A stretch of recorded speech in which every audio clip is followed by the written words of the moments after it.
Hello students, आज की इस वीडियो में मैं आपको बताऊंगा हरियाणा बोर्ड क्लास 11th के सब्जेक्ट है बायोलॉजी 2023-24 का जो सेशन है उसके लिए ये सैम्पल पेपर है आपका।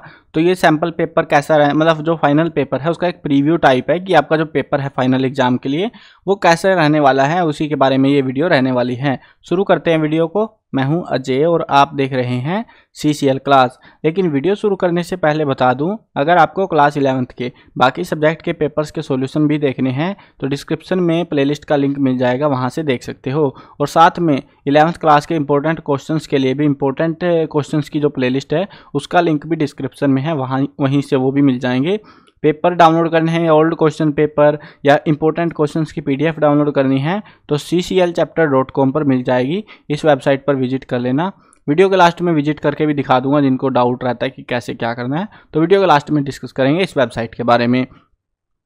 फिलहाल शुरू करते हैं। देखो, ये जो मैंने इतने सारे सब्जेक्टों के सैम्पल पेपर देखे हैं ये ऑफिशियल पेपर है जो बोर्ड वालों ने दिया हमको ऑफिशियली। तो देखो, सबसे बड़ी दिक्कत मैंने जितने पेपर कराए हैं अभी तक, सबसे जो घटिया पेपर बनाया है इन्होंने वो बायोलॉजी का बनाया है। पेपर घटिया से मेरा ये मतलब नहीं है कि आपका जो पेपर है वो बहुत मुश्किल है या वो चीज़ें, वो नहीं है। आपका पेपर ही बनाना ढंग से नहीं आया, इनको पता नहीं क्या नाराज़गी थी बायोलॉजी वालों से। देखो, 3 घंटे का पेपर है, 70 नंबर का पेपर रहेगा आपका। अब इसमें जो है क्वेश्चन वैसे होने थे हिंदी और इंग्लिश दोनों में मिक्स करके, लेकिन इंग्लिश में बना दिए, उनमें भी बड़ा गड़बड़ कर रखी है। कुछ क्वेश्चनों में ऑप्शन नहीं दिए, कुछ में क्या कर दिया इन्होंने, बट क्या करें यार, जो भी है चलो मैं बता देता हूँ कैसा सा, मतलब एक प्रीव्यू मिल जाएगा आपको। इतने ऑप्शन टाइप आएंगे, इतने क्वेश्चन आएंगे, वैसी चीज़ें, वो चीज़ें आपको क्लियर हो जाएंगे एटलीस्ट। चलो देखते हैं। पहला क्वेश्चन है, Solanum, Petunia and Datura are placed in the family. कौन सी फैमिली में हम इनको प्लेस करेंगे? तो वो है हमारा यहाँ पे ऑप्शन ए, सोलानेसीज।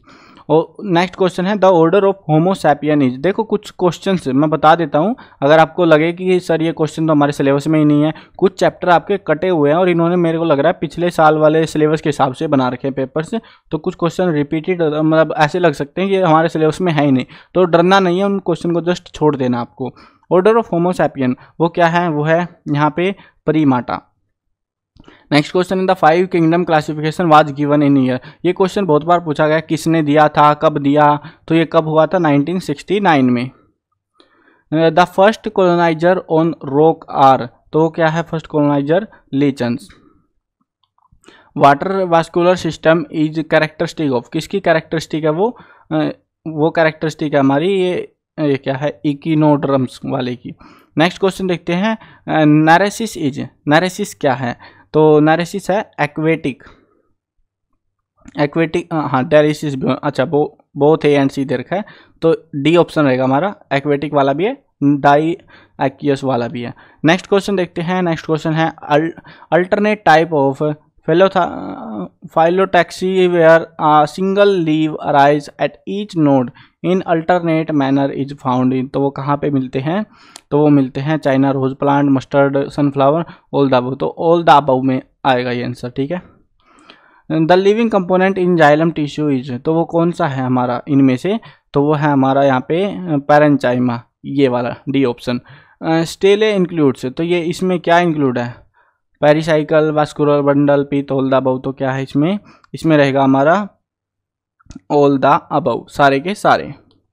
नेक्स्ट क्वेश्चन है, inclusion is a unique feature of. किसका जो है यूनिक फीचर है ये इंक्लूजन? तो वो है bacteria, virus, PPLO, all the above. तो किसका है ये? ऑल द अबव वाले का, D option. Endomembrane system includes. तो एंडोमेम्ब्रेन सिस्टम में क्या इंक्लूड होता है? Lysosome, mitochondria, chloroplast, ribosome. तो क्या होता है उसमें? लाइसोसोम्स होते हैं। प्रोटीन इजा। प्रोटीन क्या है? प्रोटीन है एक हेटेरोपॉलीमर। देखते किधर गया ये? हाँ, ये रहा, heteropolymer. Rhizopus belongs to. Rhizopus किससे बिलोंग करता है? तो बिलोंग करता है जायगोमाइसीट्स से, जो भी नाम है इसका। देखो, मैं कुछ स्पेलिंगों की गलत सलत बोल रहा हूँ, थोड़ी मोटी, मतलब ऊपर नीचे बोली जा रही है, क्योंकि यार मैंने बायोलॉजी इतनी अच्छे से डिटेल में कभी पढ़ी ही नहीं है, वर्ड बोलने में काफ़ी दिक्कत रहती है। हाँ, कुछ सब्जेक्टों के इजी रहते हैं, लेकिन ये बायोलॉजी भाई खतरनाक ही है। चलो नेक्स्ट क्वेश्चन देखते हैं, इक्विसेटम इज। तो ये क्या है इक्विसेटम? 14th क्वेश्चन है, ऑप्शन रहेगा इसका बी, ये पिटेरोडाइफाइड जो भी है। नेक्स्ट क्वेश्चन देखते हैं। देखो, अब की बार ये पहली बार आपको इंट्रोड्यूस कराए जा रहे हैं असर्शन रीजन टाइप क्वेश्चन, ठीक है। अब इसमें क्या होता है, आपको दो स्टेटमेंट दी जाती हैं। क्या? दो स्टेटमेंट दी जाती है, एक होता है रीजन, एक होता है असर्शन। ठीक है, नीचे क्वेश्चन दिखाता हूँ फिर आपको समझ में आएगा अच्छे से। यह है असर्शन। एक सेंटेंस दिया गया है, इसको आपको पढ़ना है, उसका रीजन दिया गया है, रीजन को आर से डिनोट करते हैं लोग और असर्शन को ए से डिनोट करते हैं। सभी सब्जेक्टों के पेपरों में आ रहा है इस टाइप का क्वेश्चन। और नीचे ये है, तो इसमें जो है आपको क्या करना है, अब आपको ये दोनों चीज़ें पढ़नी है और आपको पता लगाना है। पहले तो पता लगाना है ये दोनों बातें जो बोली गई, सेंटेंस जो बोले गए, वाक्य क्या जो ये बातें बता रहे हैं ये सही है या गलत है। अगर रीजन गलत है या फिर दोनों गलत हैं, जो भी चीज़ें हैं वो आपको आइडेंटिफाई करनी है। इनमें से कोई सा गलत तो होगा गारंटीड। अब उस केस में अगर दोनों गलत में से कोई सा गलत है ही नहीं, तो आपको ऊपर वाले दो ऑप्शन प्रेफर करने हैं। अब दोनों सही हैं, लेकिन कई बार क्या होता है, जो असर्शन दिया गया है इसमें जो बात बताई जा रही है उसका इस वाली बात से कुछ भी लेना देना नहीं होता, यानी कि उसके पीछे का कारण नहीं होता। तो वो कारण अगर वो सेटिस्फाई नहीं कर पाता तो नोट आ करेक्ट एक्सप्लेनेशन होगा। अगर वो उसका कारण सेटिस्फाई कर देता है तो करेक्ट एक्सप्लेनेशन आपकी रहने वाली है। समझ गए ये चीज़? अब ये ऐसा ही क्वेश्चन आएगा और आपको लगभग ये 3 से 4 क्वेश्चन दिए जाएंगे बायोलॉजी के पेपर में भी। अब देखते हैं कैसे सोल्व करना है। जैसे मैं कुछ क्वेश्चन सोल्व करके दिखाता हूँ, फिर आपको अच्छे से समझ आएगा। ग्लाइकोसिस टेक्स प्लेस इन साइटोप्लाज्म, पहले पढ़ो ये सही है। And produce only 2 ATP and 2 NADH, तो क्या ये बात जो इन्होंने बोली है सही है? हाँ सही है ये बात।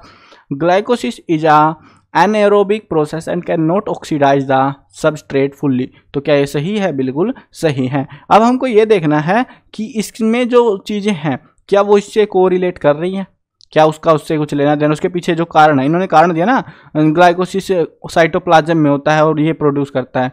तो अब इसके पीछे अगर हम जवाब पूछे कि साइटोप्लाज्म को ही प्रोड्यूस क्यों करता है, तो ये एनारोबिक प्रोसेस है, can not oxidise the substrate fully, तो इसके पीछे क्या ये कारण है सही में? तो बिल्कुल सही बात है, ये सही कारण है इसका। तो इसके लिए हमारा ऑप्शन ए हो जाएगा 15th क्वेश्चन के लिए। अब आपको जैसे आंसर लिखना है, आंसर ऐसे लिखना है 15 क्वेश्चन आंसर, और आंसर रहेगा आपका ए। ठीक है, पूरा ये टेपने की जरूरत नहीं है, सिर्फ ABCD लिख दो काफ़ी है इस केस में। नेक्स्ट क्वेश्चन देखो, haemoglobin is an oxygen carrier, क्या हीमोग्लोबिन ऑक्सीजन कैरियर है? लगता है आपको? बिल्कुल लगता है, मेरे को तो सही है। Oxygen binds as O2 to iron of haemoglobin, तो ये ऑक्सीजन बाइंड करता है, क्या ये बात सही लग रही है? नहीं लग रही ना, गलत है ये। तो देखो रीजन गलत दे दिया तो सीधी सी बात है, फालतू दिमाग लगाना ही नहीं हमको। असर्शन सही है और रीजन हमारा गलत है, सी ऑप्शन हो जाएगा इसमें। नेक्स्ट क्वेश्चन देखते हैं। नेक्स्ट क्वेश्चन हमारा 17th, RBC production is regulated by kidney, क्या ये बात सही है कि RBC का जो प्रोडक्शन है किडनी रेगुलेट करती है? बिल्कुल। अब इसके पीछे कारण दे रखा है कि किडनी ही क्यों रेगुलेट करती है।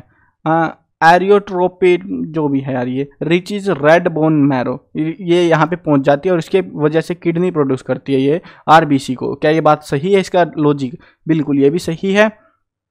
तो इस केस में हमारा कौन सा है? अब इसका रिलेशन, इसका कारण भी इन्होंने सही दिया है, दोनों सेंटेंसेज भी सही दिए हैं, तो इसका मतलब हमारा ऑप्शन ए हो जाएगा। नेक्स्ट क्वेश्चन देखते हैं। नेक्स्ट क्वेश्चन है, tubular secretion is important in marine fishes and desert application, क्या ये सही है? बिल्कुल। In marine fishes and desert application nephrons are glomerular, जो भी है ये, तो क्या ये सही है? ये भी सही है। अब दोनों केस में, अब ये इन केसेस में दोनों क्वेश्चन, दोनों जो इक्वेशंस वैल्यूज दी गई है हमको वो सही हैं डेफिनेशंस। अब हमको ये देखना इसके पीछे का कारण क्या यही है, यानी कि ट्यूबुलर सेक्रेशन इंपॉर्टेंट है, लेकिन इसके पीछे ये जरूरी है, इसके पीछे क्या कारण है, कि क्या यही वो कारण है? तो यस, रियली यही कारण है, इसलिए हमारे इसका भी ऑप्शन ए हो जाएगा, आंसर ए हो जाएगा। तो इस तरीके से आपको सोल्व करना है, थोड़ा दिमाग लगाना पड़ेगा। बिना दिमाग लगाए आपको पहले तो आपकी डेफिनेशंस वगैरह वो चीज़ें लॉजिक्स पता होनी चाहिए, बिना लॉजिक के नहीं कर सकते, और उसके बाद उनका रिलेशन ढूंढना है और आपका फिर आंसर आएगा। तो ये एक नंबर के आएंगे आपको 4 क्वेश्चन बायोलॉजी के अंदर। तो ये पहली बार इंट्रोड्यूस कर रहे हैं, पहले CBSE में आया करते थे, हरियाणा बोर्ड में नहीं थे। अब हरियाणा बोर्ड वालों ने भी पता नहीं नकल मार के टेप डाले हैं यहाँ पे, शायद डिफ़िकल्ट बनाने का प्लान होगा कुछ पेपर का। उसके बाद आएगा सेक्शन बी। सेक्शन बी में जो है आपको एक ऑप्शन दिया जाएगा 2 नंबर का। देखो यहाँ पे make labelled diagram of urinogenital system of frog, तो इसका जो है आपको डायग्राम बनाना है। अब एक चीज़ ध्यान रखना, आप डायग्राम भी बना सकते हो या फिर different mode of respiration in frog ये भी लिख सकते हो, आंसर भी लिख सकते हो, या फिर जो है ये भी इस वाले को भी कर सकते हो, डायग्राम भी बना सकते हो। अब इसमें जो है ना, जब भी डायग्राम बनाओ पेपर में डायग्राम ज़रूर बनाने आएंगे, तो जब भी डायग्राम बनाओ उसको पेंसिल से बनाना, पेन से बना के मत आना, कहीं तुम फिर सियाने बनो टीचर आपके नंबर काट दे। पेंसिल से बनाना, तो पेंसिल साथ में लेके जानी है पेपर में। Why abscisic acid is called stress hormone, ये काफ़ी इंपॉर्टेंट क्वेश्चन है, बहुत बार आ रखा है पेपरों में। बाकी जो है ना इंपॉर्टेंट क्वेश्चन बायोलॉजी के, वो मैं आपको इंपॉर्टेंट क्वेश्चंस की वीडियो में प्रोवाइड करा दूंगा, ताकि आप बायोलॉजी में ज़्यादा डरो नहीं, आसान क्वेश्चंस आएंगे। एक चीज़ पे ध्यान रखना आपको, टेक्सचुअल क्वेश्चंस पे, टेक्सचुअल क्वेश्चन में से बहुत आते हैं बायोलॉजी में, तो उनको थोड़ा अच्छे से कर लेना क्वेश्चन को एटलीस्ट। अब वैसे ही जो है आगे क्वेश्चन आएंगे, आप बोलोगे सर आंसर तो करा ही नहीं रहे आप इनके, तो देखो आंसर मैं इसीलिए नहीं करा रहा क्योंकि आपको याद करने वाली चीज़ें हैं। ये वैसा नहीं है कि आपने मतलब मैंने बता दिया आपको याद रह जाएंगी, लिखने के बाद में रटना ही पड़ता है एक्चुअल में इनको, और कुछ कर नहीं सकते इनका। तो इस तरीके से ही, और इसीलिए मैं आंसर की बता दूंगा कहाँ से डाउनलोड होगी, वो डाउनलोड कर लेना और याद कर लेना इनके आंसर्स को डायरेक्टली। अब यहाँ पे भी देखो ऑप्शन आपको अच्छे से मिलेंगे, ऐसी बात नहीं कि ऑप्शन नहीं मिलेंगे। सेक्शन डी आता है, फिर सेक्शन डी में ये क्वेश्चन फिर से पहली बार इंट्रोड्यूस कराए जा रहे हैं भाई। मतलब बायोलॉजी का पेपर अब की बार पूरी स्कीम है इनकी कि तुमको फैल करके ही छोड़ना है, अगर अच्छे से तुमने नहीं पढ़ाई करी होगी। और अच्छे से पढ़ाई कर रखी है तो कोई डरने की बात नहीं है, और पेपर वाले बिल्कुल आपके साथ है। चलो मैं दिखाता हूँ आपको कैसे। आपको यहाँ पे ये cases carefully and answer the question that below, आपको पहले तो ये पहरा पढ़ना है। पहरा आपकी बुक से ही होगा, घर से नहीं बना के लाएंगे, ये आपकी ही बुक से दिया जाएगा। उसके बाद आपको ये पूरा पहरा पढ़ना छोटा सा, इसके बिहाफ पे आपसे क्वेश्चंस करे जाएंगे, समझ गए। ये क्वेश्चन ऊपर वाले में से ही है। अब ऐसा नहीं है, ये मत सोचना कहीं तुम सोचो कि ये वाले में से डायरेक्ट जैसे अनसीन पैसेज करते हैं ना इंग्लिश में कि वैसे करके मिलेंगे, नहीं, ऐसे करके ये बिल्कुल नहीं मिलने वाले आपको। हाँ मिल भी सकते हैं, एक आध क्वेश्चन तुक्के की बात है, उनकी मर्जी है कैसा क्वेश्चन बनाते हैं, but majority of the case में आपको इनकी ये जो आपको हिंट देंगे, बस ये आपको पूरा आंसर नहीं बता रहे, ये आपको जस्ट हिंट देंगे और आंसर आपको ही बनाना है। तो वो चीज़ें ध्यान रखनी है, उसी हिसाब से करना। जैसे कि टू डिफरेंस बताना है प्रोकैरियोटिक और यूकैरियोटिक सेल्स के बीच में, वो बताना है। अब जब भी डिफरेंस बताओ तो एक टेबल से खींचो, एक साइड लिख लो प्रोकैरियोटिक, एक साइड लिख लो यूकैरियोटिक, ऐसे करके बता सकते हो। अब यहाँ पे वैसे ही जो है location of various metabolic activities बतानी है। कुछ क्वेश्चंस के आंसर डायरेक्टली भी मिल सकते हैं और कुछ के आपको बनाने भी पड़ सकते हैं। ये हिंट टाइप का होगा, बस आपका मदद करेगा। देखो जैसे नॉर्मल होता है ना, हमको कुछ नहीं पता, हम उससे सीधा पूछ ले अगर पेपर में ये टू डिफरेंस बताने प्रोकैरियोटिक यूकैरियोटिक, आप रट के आओगे, ऑब्वियस सी बात है रट के आओगे उसके लिए तो। लेकिन यहाँ पे आपको हिंट भी मिल रहे हैं तो थोड़ी मदद ही करेंगे। ये वाला क्वेश्चन हार्ड नहीं है, कहीं तुम इससे डर जाओ, इसके बेस पे क्वेश्चन नहीं है, क्वेश्चन इनकी मर्जी से है और बस इससे रिलेटेड है ये, तो मदद ही करेगा, कहीं ना कहीं आसान करेगा आपके पेपर को सोल्व करने में। तो इसको अच्छे से पढ़ लेना। मतलब ये जैसे यहाँ पे दे रखा है, अब इसके भी यहाँ पे क्वेश्चन पूछ लिए हमसे, और ये ऐसा नहीं है कुछ फिक्स कहीं से देंगे, अपनी मर्जी है कि कहीं से भी ये पैसेज उठा के चिपका सकते हैं आपको। उसके बाद आएगा सेक्शन ई। सेक्शन ई के अंदर 5-5 नंबर के बड़े क्वेश्चन, ये भाई कई बार आ चुका है ये वाला क्वेश्चन भी, C3 C4 प्लांट वाला। चलो मैं आपको वैसे इंपॉर्टेंट क्वेश्चन करा दूंगा तो उनसे आपको हेल्प मिलेगी। हाँ एक चीज़ जरूर करना, ये वाला सैम्पल पेपर जरूर सोल्व करके देखना, इनमें से कई सारे क्वेश्चन आपको फाइनल एग्जाम में भी देखने को मिल सकते हैं, तो इसको अच्छे से करके जाना। तो ये इस तरीके से आपका जो है पूरा पेपर रहने वाला है, और नीचे कुछ नहीं है, नीचे जो है आपको आंसर की दे रखी है, लेकिन ये आंसर की में लोचा है। देखो 2 PDF दिया बोर्ड वालों ने, एक आंसर की और एक ये पता नहीं क्यों चिपका दी PDF में। अब चिपक गई तो भाई चिपक गई, कोई बात नहीं, पड़ी रहती है। तो यहाँ पे कुछ क्वेश्चन तो सही मिलते हैं, कुछ उल्टे पुल्टे कर रखे हैं इन्होंने। जो भी है इसकी जो है ये आंसर की असली आंसर की नहीं है, कहीं तुम इसको असली आंसर की सोच लो नीचे वाली को, ये एक्यूरेट आंसर की नहीं है। आंसर की बता देता हूँ कहाँ से डाउनलोड होगी। आंसर की के लिए आपको जो है गूगल पे जाना है, ब्राउजर में cclchapter.com लिखना है, स्पेस करके जैसे भी लिखो, ये वेबसाइट खुलेगी आपके सामने, ऊपर ही आएगी वेबसाइट अगर सर्च करते हो सीधा नाम से। उसके बाद में अगर आपको जो है सैम्पल पेपर डाउनलोड करने यहाँ पे मिलेंगे, ओल्ड क्वेश्चन पेपर यहाँ पे, इंपॉर्टेंट क्वेश्चन बायोलॉजी के मैंने अपडेट कर दिए हैं, MCQ भी चैप्टर वाइज करे हैं ताकि आपको याद करने में दिक्कत ना हो, और साथ में लॉन्ग शॉर्ट क्वेश्चन सारे मैंने कर दिए हैं अपडेट बायोलॉजी के 11th क्लास 2024 के एग्जाम्स के लिए। तो यहाँ पर इंपॉर्टेंट क्वेश्चन में आपको मिल जाएंगे। फिलहाल मॉडल पेपर्स में आपको जाना है, हरियाणा बोर्ड चूज करना है, बाकी बोर्ड के भी अपलोडेड कर रखे हैं यहाँ पे, तो हरियाणा बोर्ड में आना है और 11th क्लास चूज करनी है, और बायोलॉजी आपको ढूंढनी है किधर सी है, ये रही बायोलॉजी। पेपर पे क्लिक करो, पेपर डाउनलोड हो जाएगा, ये वाला जो मैंने कराया है। आंसर की पे क्लिक करोगे, आपके आंसर की डाउनलोड हो जाएगी। तो इस तरीके से आप ये बाकी सब्जेक्टों भी कर सकते हो, केमिस्ट्री फिजिक्स वगैरह जो भी आपने ले रखे, हिंदी इंग्लिश मैथ सबके यहाँ पे मिल जाएंगे, तो यहाँ से आप डाउनलोड कर सकते हो। आई होप समझ में आ गया होगा सारी चीज़ें। मिलते हैं नई वीडियो में, बाय बाय।